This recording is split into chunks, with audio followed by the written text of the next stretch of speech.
arrived here in Lake Garda at the Venezia Hotel in Malcesine. I'll spell it out because it is not spelled how it sounds.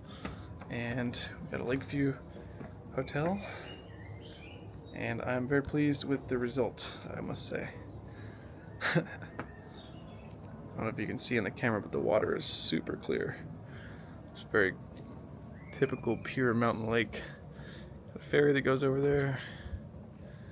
I mean, it's just kind of just jaw-dropping. I think I'm gonna jump in there later.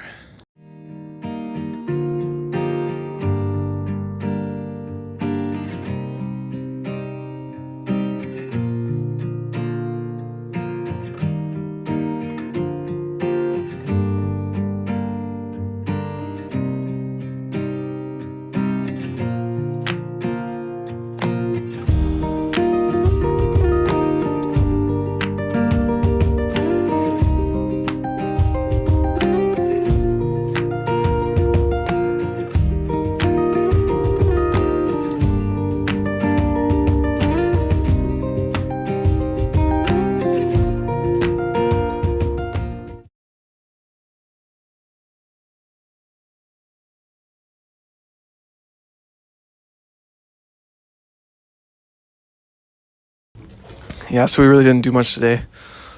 Just relaxed by the lake. Beautiful day, jumped in the water a little bit. And yeah, had some good food. Probably gonna walk down, there's a beach here with a pizzeria. We're gonna eat some pizza and gelato and just, yeah. Alrighty. So we're about to eat breakfast and leave Lake Garda, unfortunately. Probably my favorite stop on this trip. And then we're gonna drive to Venice, drop off the car, spend a day in Venice, and then we fly out tomorrow. But Lake Garda has been pretty cool, and I would definitely recommend it if you're looking for a cheaper, slightly less crowded alternative to Milan. Not Milan, Lake Como, sorry. There's also Lake Maggiore, Lake Orda, things like that, but this is kind of the other one. This is, I think, the biggest lake in Italy, so it's bigger than Milan, Como, which I think is deeper. But anyway, but if you do want the kind of Como vibe still, as far as just like the architecture and the cypress trees, it doesn't seem like every town on Garda has that, but quite a few of them do. So the one we were in is called Malcesine, and it's very pretty. It has a big castle, a bunch of cypress trees, and then across the river here, or across the lake, there's a town over here called Limone sul Garda, and that's another one that's pretty popular to go to. And I think part of the reason for that one too is, if you see, you probably can't see it here in this camera, but there's these little tunnels, the little archways that go basically under the mountain. And there's a famous route called, I think, the Via del Ferrata. And so a lot of people will do that on their cars or motorcycles or what have you. But yeah, this has been a really great stop. I mean, I had decently high expectations, but still beat them. It's just a beautiful mountain lake. A lot of German-speaking tourists. So you'll see all the signs here in 3 languages. You have Italian, German, and English. And that's just because we're so close to Austria and Switzerland. But yeah, so anyway, we'll be in Venice here in a couple hours, and hopefully that will be enjoyable as well.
After a 3-hour drive and a 1-hour boat ride, we have arrived in Venice. And I booked a palazzo, which is basically what most of the hotels are called here. But it looks pretty sick. For reference, this is our second most expensive room per night. The Rome one was the most, although it was not worth it, probably. And Lake Garda was the third most. So, yeah, anyways, let's go walk around and do a little tour. We're going to fly out tomorrow, so not super crazy amount of stuff to do. But Riauchi in Venice. This is San Marco Square, I think. It's a big square. It's like the old Doge Palace. You'll see it better from the boat in a second. We're about to go down on a water taxi, which is a cheaper alternative to a gondola, and see the Rialto Bridge and Santa Maria Basilica, and etc., etc., etc. Some of that we'll make on the video. Some of that I'm going to be taking pictures instead. So, yeah.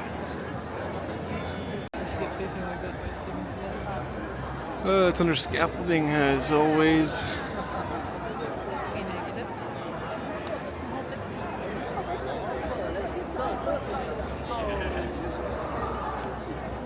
Alright,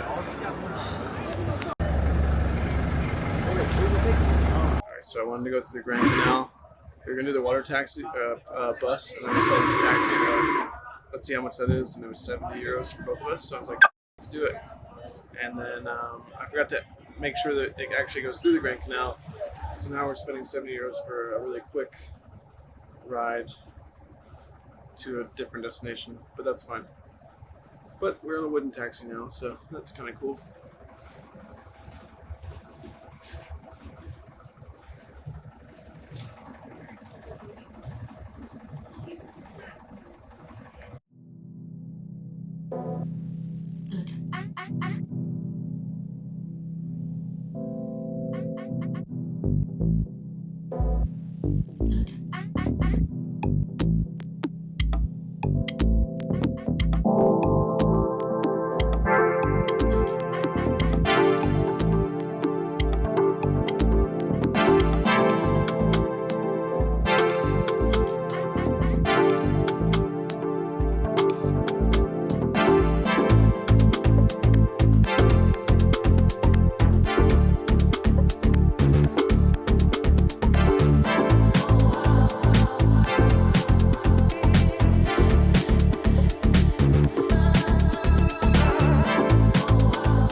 This water taxi thing is $10 for 75 minutes or 20 bucks for a day, 25 euros for the day.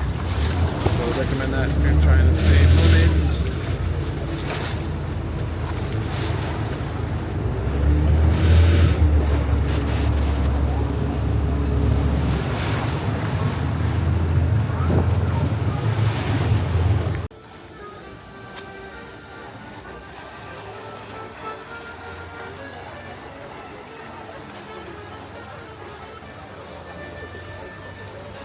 Yeah.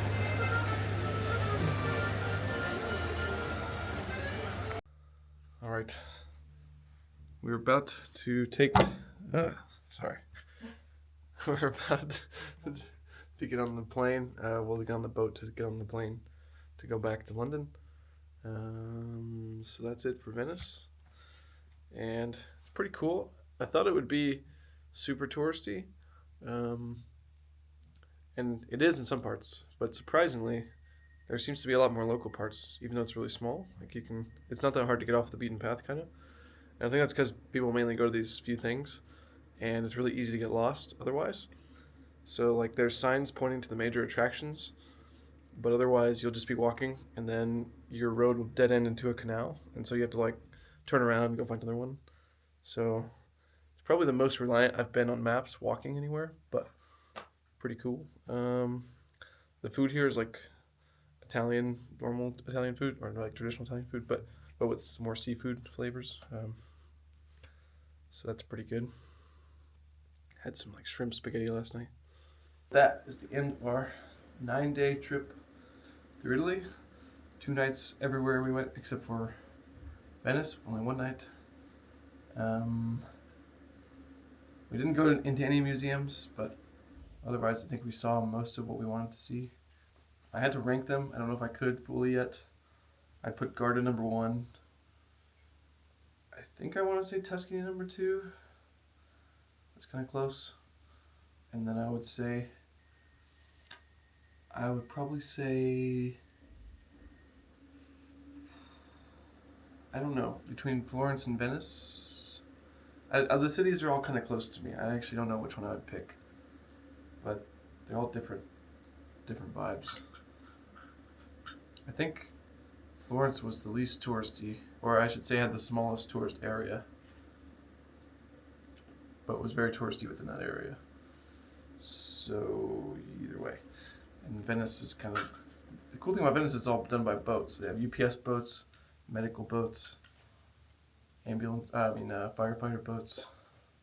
It's a lot of boats, which makes sense because it's built on a sunken forest in the ocean or whatever, however that works, a bunch of logs.